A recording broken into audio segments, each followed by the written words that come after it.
What's good, YouTube? Welcome back. Today it's the Lazy Daze channel. We're back at it again with some more history reaction for you guys today, and we got oversimplified content, the American Civil War Part 1. If you haven't already, please head over to his page. A link will be in the description box down below.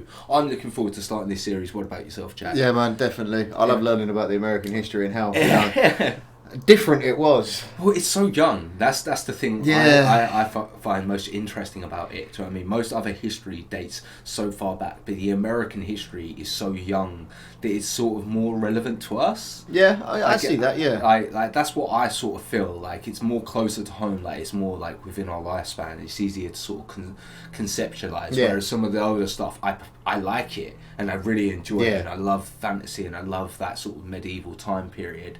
And I can definitely get more engrossed in it. But this is more relatable and it's more sort of easier to relate to and conceptualize, I think. So I'm definitely looking forward to sort of finding out. I don't know too much about the American Civil War, just sort of bits and pieces you hear on TV and through films and stuff like that. I don't really remember going through history. I don't think you sort of... I remember World War II history, but that was just like a short period of time we do that. Yeah. If you guys are liking our content, then please like, comment, subscribe, hit that notification bell. But we're just going to jump straight into this one. Let's do this. Okay, Mrs. Lincoln, this is it. One last push, and we're done. 9 months and 4 days ago, my father brought forth upon my mother himself, and gave to her a child, conceived in a shack in Kentucky, and dedicated to the proposition that I will drink num-nums from a bottle and do little poo-poos in my pantses for the next 2 to 3 years. Now what is it babies do again? Oh yeah. I am not touching that. It's like me with any child. Abraham Lincoln grew up with a relatively poor family, living to infamy. That was a good one. Indiana, and finally, Illinois. He read a lot of books, worked a lot of jobs, wrote some questionable poetry, and finally entered the law profession. Despite being self-taught, he turned out to be a pretty clever and astute lawyer. In one case, a guy claimed he witnessed a murder at night, and Lincoln was like, "How could you have seen anything in the dark? There was a bright full moon." A what? A bright full moon. Can you say that again, please? There was a bright full moon. A dim half moon? No, a bright full moon. That's funny, because according to this almanac, there was a dim half moon that night, which makes you a liar. Well, I got a bright full moon for y'all right here. Now that's what I call a rebuttal. Yeah. Lincoln and his cheekbones weren't only interested in law, however. He also dabbled in the world of politics, serving as a legislator in both local and national assemblies. And what a time it was. Not even 100 years after the Founding Fathers wrote, "All men are created equal," politicians were already asking, yeah, but what does that mean exactly? It means all men. Yeah, but what does that mean exactly? And not just that. States' rights versus the federal government. What are the executive powers of the president? Is cereal a soup?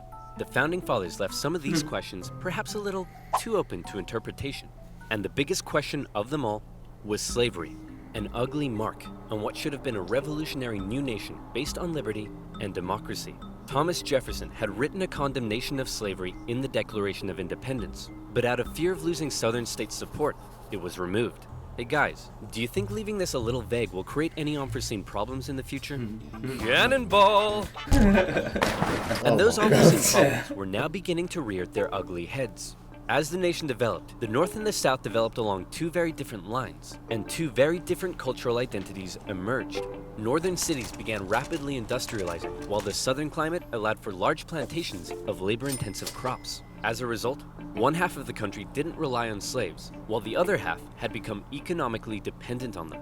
In 1793, Eli Whitney's cotton gin caused the slave trade in the South to explode, while in the North, a growing abolitionist movement was taking root. A general mistrust began to develop between the North and the South, as Northerners felt the South were hell-bent on expanding slavery, and fear spread throughout the South that the North wanted to take their slaves away.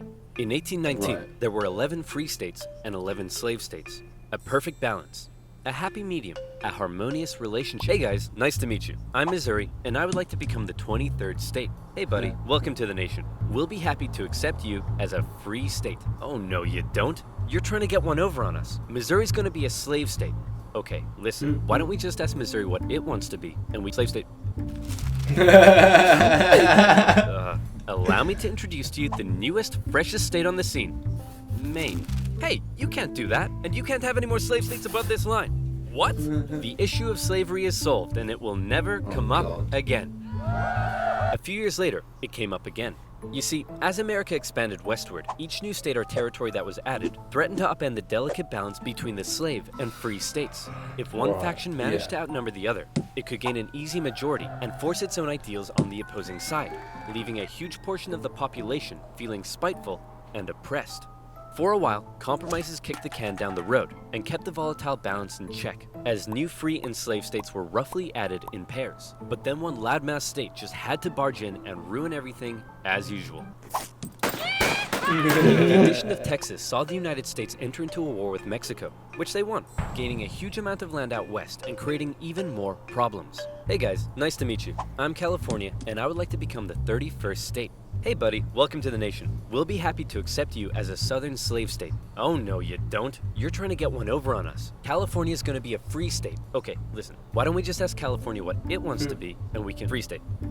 Well, then, allow me to introduce to you the territories of New Mexico and Utah, able to freely vote for slavery themselves. Hey, you can't do that! And we can enter Northern Territory anytime we want to recapture escaped slaves. What? Whoa. The issue of slavery is solved, and it will never come up again. A few years later, it came up again. In 1854, a Democratic senator from Illinois wanted to build a really cool choo-choo train here and proposed that the territories of Kansas and Nebraska be created open to slavery, even though they were clearly above the Missouri Compromise line. Obviously, the northern states were like, hell no. But the southern Democrats who controlled Congress at the time were like, well, if you love liberty and democracy so much, then you should let them vote on whether slavery should be legal or not. And so it was. Huge numbers of pro and anti-slavery settlers rushed to Kansas to sway the vote in their favor. And while they were all there, they began to beat the crap out of each other. One of those settlers was a man named John Brown, a former businessman who failed at just about everything he tried and went arguably insane.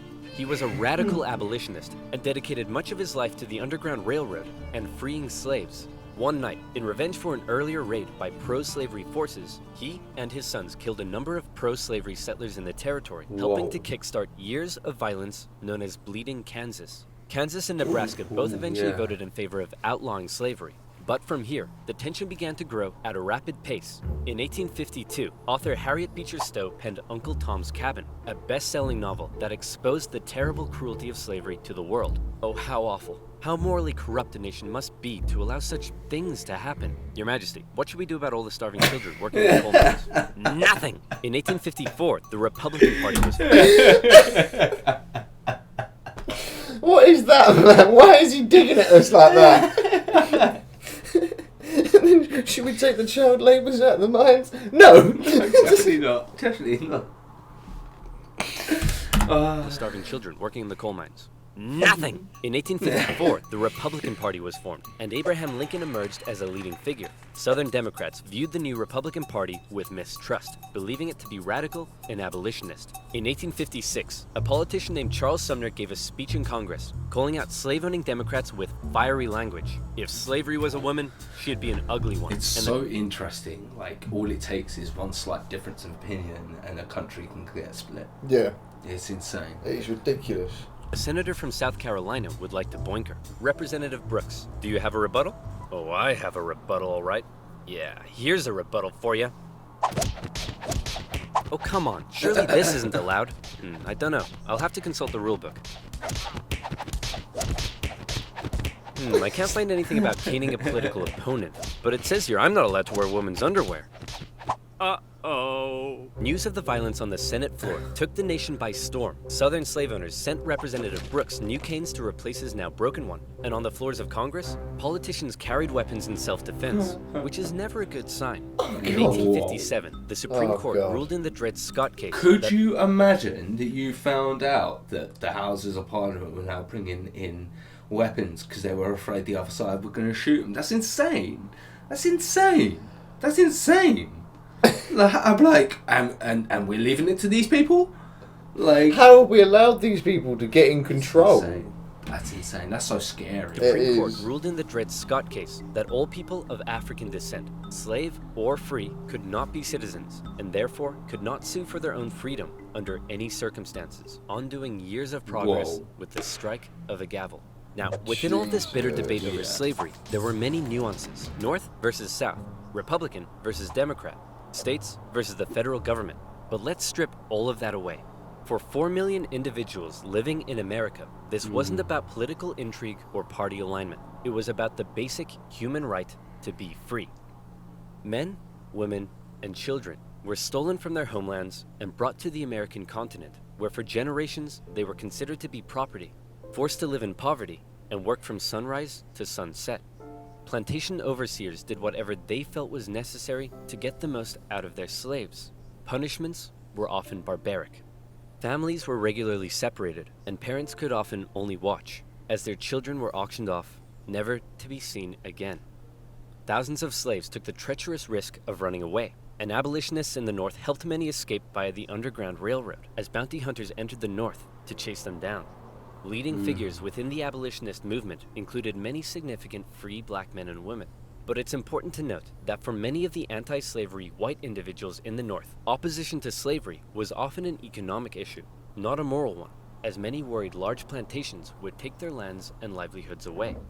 Abraham Lincoln knew that slavery was a moral evil, and he regularly spoke out against it in powerful speeches that helped him rise through the ranks of the new Republican Party. He lamented at the hypocrisy of a great American nation meant to stand as a shining beacon of freedom, while also enslaving 4 million men, women, and children.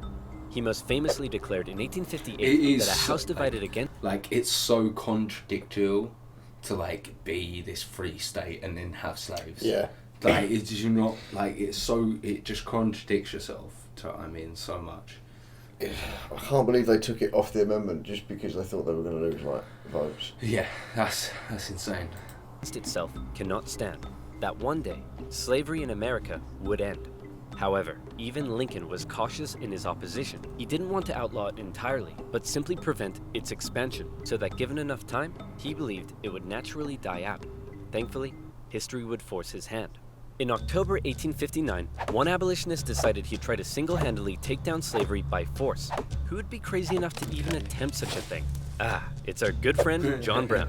He planned to seize arms from an armory in the town of Harper's Ferry, free the slaves there, and continue south, inciting a major slave uprising along the way. A noble cause, a bad plan, and terrible execution. Brown's men took the armory and some hostages, but were quickly surrounded by one Robert E. Lee and his U.S. Marines. Brown was captured, and a couple of months later, he was executed for treason. Northerners sympathized with Brown, but Southerners were like, you see this? They're coming for us. Soon, there'll be 1 million John Browns. 1 million John Browns? What on earth are you thinking about? A John Brown farm? Yeah, me too. To make matters worse, new northern free states meant now the southern states really were outnumbered, and they were beginning to feel bitterly spiteful and oppressed. Further fear began to spread in the South when news broke that a relatively unknown figure had just secured the Republican Party nomination for president. Abraham Lincoln, mostly well-liked among anti-slavery Northerners, had made some of the most powerfully worded speeches against slavery of any politician at the time. And now, there was a chance that he, and his cheekbones, could become president. For the South, that would be too much.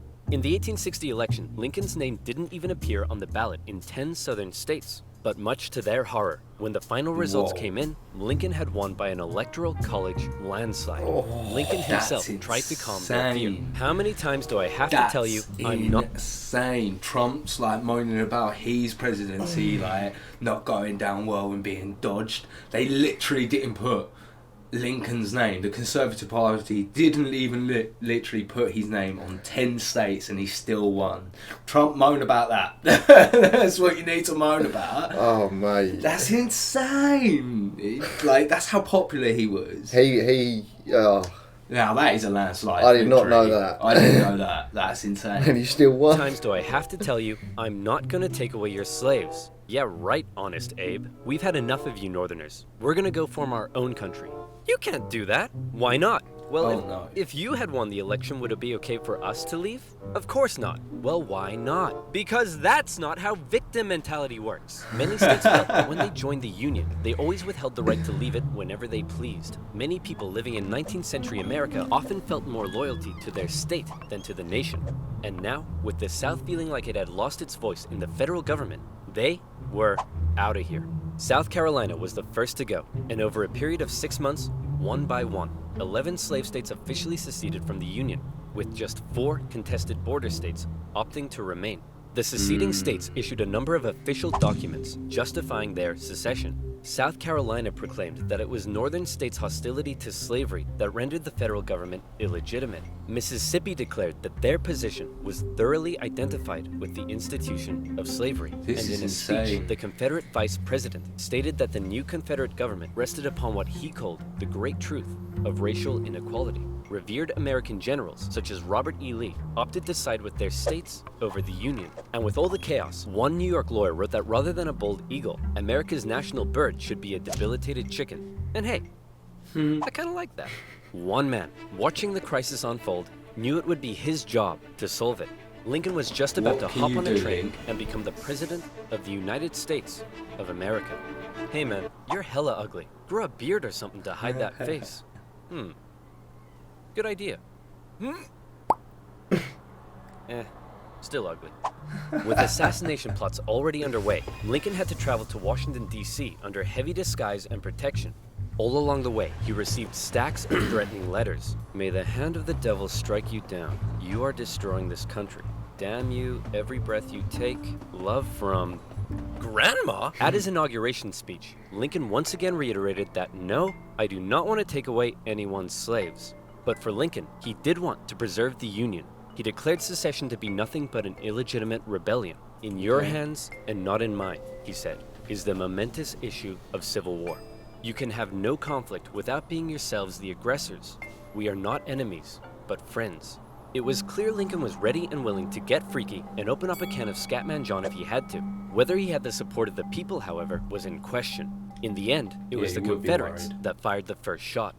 As they seceded, the Confederate states began seizing federal U.S. property throughout the South. Off the coast of Charleston, South Carolina, was one such federal property, Fort Sumter, held by a measly, undersupplied U.S. force. The Confederate militia there demanded the fort surrender, a request which was quickly denied, and any remaining hope for a peaceful solution to the secession crisis probably then died when the Confederates did this. The Battle of Fort Sumter is considered to be the beginning of the American Civil War. Could you imagine? Many of the Confederates there also... Like, you're American, they're American, and they shoot on you. They're the ones that started this. Yeah, the Confederates themselves. Jesus. Yeah, it's insane. Considered it to be the end of the American Civil War. They hoped Old Abe would just sigh and say, okay, you win. Unfortunately for them, Lincoln actually said, you're about to get a roundhouse to the face. Lincoln sent 75,000 volunteers, and men signed up in droves, hopeful for some adventure and good old-fashioned F-U-N. In the new Confederate capital at Richmond, Virginia, Confederate President... Did you see the guy in the cannon? No, there was a guy in There's a guy at the third picture that comes up. The next picture. There's a guy in the cannon. That's in the new Confederate capital at Richmond, Virginia, Confederate President Jefferson Davis and his cheekbones had also sent out the call for 100,000 men. As ever, both sides hoped for a quick end to the war. Is it over yet? No, Jimmy, it's been 1 week. Is it over now? No. How about now? If you ask that one more time, I swear I will turn this army around and you'll all have to go back home to your wives and children.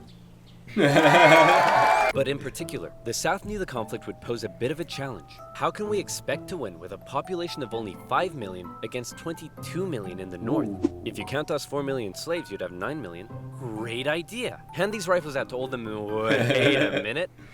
You almost had it. The problem for Lincoln was that many of his top generals were getting old and were being a bit too cautious. The commanding general was a man named Winfield Scott, a veteran of the Mexican-American War, and by now, he was too fat to even mount a horse. Okay, chaps, we need to come up with a plan. Hit me. We could wait for the Confederates to come and apologize. Maybe we should all sit in a circle and discuss our feelings. Crossing the Delaware into New Jersey worked for me. Those are all terrible ideas. And you, Wrong video. Hey, I'm the greatest president in the history of this nation. Yeah, we'll see about that, dingus. Eventually, Lincoln's generals came up with a multi-pronged strategy. First, a blockade would cut off and starve the South of supplies by sea. Secondly, taking control of the Great Mississippi River would sever the South's economic artery while splitting it in two. And finally, a main Union force in the East would move south and take the Confederate capital, ending the war. Bada boom, bada bing. Skirmishes began to break out across the nation, and the Union Army in the East began to move south towards Richmond.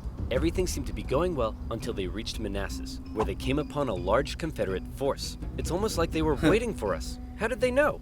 As it turned out, spies in D.C. had sent a coded message to the Confederates. Now where were we? Oh yeah, secession, Fat Man, and the Union invasion into Virginia. The two sides encountered each other at Manassas, and both geared up for the first major battle of the Civil War. The First Battle of Bull Run. The Confederates rapidly brought in support via rail, and the two sides were about equal in numbers. However, they were also equally inexperienced. A large number of civilians also rode out by carriage from D.C. to picnic on the nearby hills and watch the excitement unfold. Nobody seemed to... What? What? Honey, get the children in a hamper. We're going to watch the Confederates. Oh, what are you fucking... Ah! That's like me and you flying to No, Iraq. I can't do it. It's so stupid. And sitting on a hill and smoking. No, and we're like, I started thinking about it. I just started thinking about it logically. What are you doing? You're having a picnic on a hill in front of a war zone. That's what you're doing.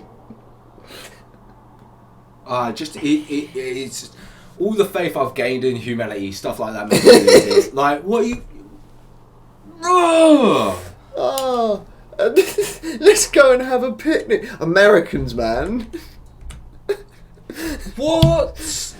70,000 people. I can't put how frustrated I am with their stupidity. Stupidity is the thing that winds me up the most. Like, It is, isn't it?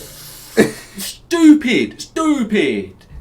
However, they were also equally inexperienced. A large number of civilians I hope they also die. rode out by carriage from D.C. Generally, we don't need those type of people in this planet. Nobody seemed to quite understand how destructive this war was going to be. The Union forces pulled a flanking maneuver to hit the Confederates on their left, and the two sides fired on each other in rows. Farm families living in the area were forced to flee the fighting, including a man named Wilmer McLean. Hurry up, Martha! There's a war out here! The more you tell me to hurry up, the slower I will go! The Union force saw initial success pushing the Confederates back to Henry Hill, but one as of yet fairly unknown General Thomas Jackson had arrived, and he took a defensive position, standing firm like a stone wall, holding the Union Army off, and finally sending them running back to Washington, D.C. With heavy casualties. The sobering reality of war hit both sides hard, and the North, having just lost the first major battle... There's a lot of people missing. Yeah, there was 12 missing for the Confederates, and 1,200. Oh dear. Oh dear indeed. They're big numbers. That's big numbers. Reality of war hit both sides hard, and the North, having just lost the first major battle, had to face the serious prospect that they may not actually win this war. President Lincoln, General Jackson whipped us so hard, the Confederates are calling him Stonewall Jackson. Wait, that's why they're calling him that? Not because he looks like he ran face first into a stone wall? Apparently not. Worse yet, the North had also lost the first major battle out west, giving away control of southwest Missouri. All of this was terrible news for Abraham Lincoln, especially since many of his generals and cabinet already didn't have much respect for him. They felt he was incapable of running a war because he seemed a bit like your friendly old grandpa. He famously loved a long-winded story and a good pun. I've been so busy, my wife is missing me, but her aim is starting to improve. But deep down, few realized he could also be incredibly shrewd. Oh, Abe, you're so funny. Funny how? Funny like I'm a clown? Abe, I was just... No, funny how? Like I'm here to amuse you? During the war, Lincoln committed acts that were viewed by some as impeachable. His administration suppressed the free media from printing articles sympathetic towards the South. Some Southern sympathizers were even arrested without a trial. Lincoln's criticizers began accusing him of being a tyrant. But to quote the man himself, hey, it's war, baby. What are you gonna do? By the end of 1861, with things already looking bad for the North, abolitionists such as Frederick Douglass couldn't believe that the Union Army weren't enlisting black men. He continued to put pressure on Lincoln to make the war about emancipation. Mr. President, it's time to make the war about emancipation. I don't want to ruffle any feathers. The feathers are already ruffled. But Lincoln, hanging on to hope for a quick end to the conflict, continued to fight only for the preservation of the Union. It was decided, however, that escaped slaves from the Confederacy could be held as enemy contraband, and many of these men were put to work bolstering the Union's infrastructure and supply lines. Hoping to get things moving, Lincoln made young General George McClellan the new commanding general. Like, it's so disgusting they had to say, oh yeah, you're contraband, so we can use you because your work. And we're going to find a way. This is vile, mate. It's vile. So even then, like, even though the North was doing it to help them, they still didn't do it in the right way. And McClellan began to train up his men. He thought a lot of himself, however, and believed he was going to be the nation's great savior. And like many others, he didn't approve of the president's handling of the war. On one occasion, Lincoln went to McClellan's house to meet with him, but McClellan was late returning home. He kept the president waiting, and when he finally got there, he just straight up went to bed. Now that's what I call disrespectful. McClellan talked the talk, but could he walk the walk? No.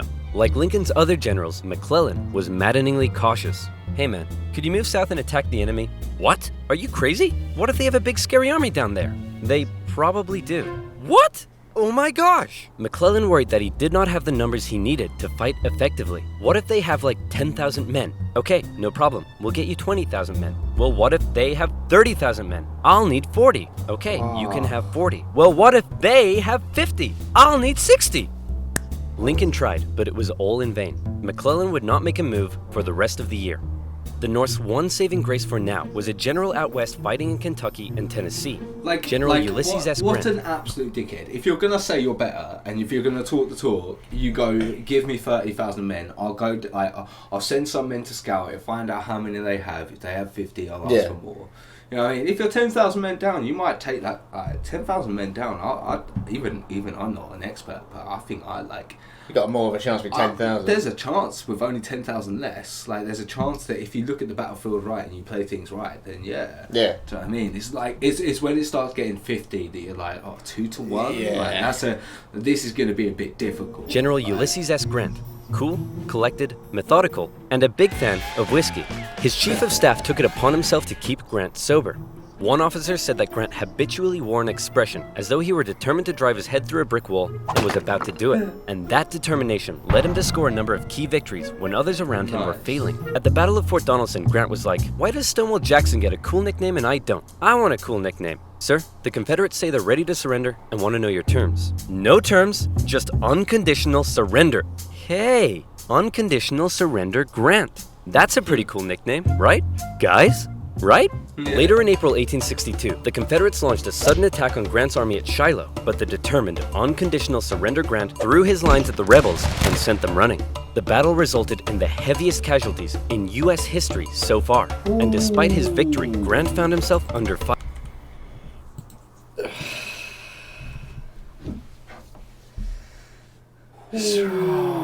Jesus, it's not going. But didn't the Democratic side win that battle, even though they had so many losses? Casualties in U.S. history so far, and despite his victory, Grant found himself under fire. You have to get rid of Grant. Why? Didn't he win? Yes, but he just threw his men at the enemy. Isn't that the point? Also, he's a loony drunk. Well, what does he like to drink? I believe whiskey, sir. Then send him more. Lincoln watched as his cabinet... I'd be the same. I'd be like, he's just won, you're doing nothing. I'd maybe not send him whiskey, but I'd be like, what are you talking about? Wait, what does he want? Yeah. If I'm him and I've got someone that's actually doing bits... Yeah, that's right. What do you need, bro? Yeah, you and your boys need a bit of whiskey for winning that war. You can have a night off. Celebrate your army, enjoy yourselves. Damn straight. Keep doing like this, and It did nothing but bicker, and his generals did nothing. But then, worst of all, personal tragedy struck. Lincoln's young son, Willie, very much loved by the president, died of typhoid fever at the age of 11. Lincoln was a sensitive man and was heavily affected by the loss. His wife was inconsolable. But one of Lincoln's greatest traits, what made him such a great leader, was an 11-year-old son. Just losing your son in general. It's just your son, all you're doing. To medicine, like an illness that medicine back then just couldn't do, but now probably could. That's so horrible. In the darkest of times, with composure and determination, he kept moving forward. He knew it was his responsibility to hold himself and his family together, and by doing so, he hoped to hold the nation together.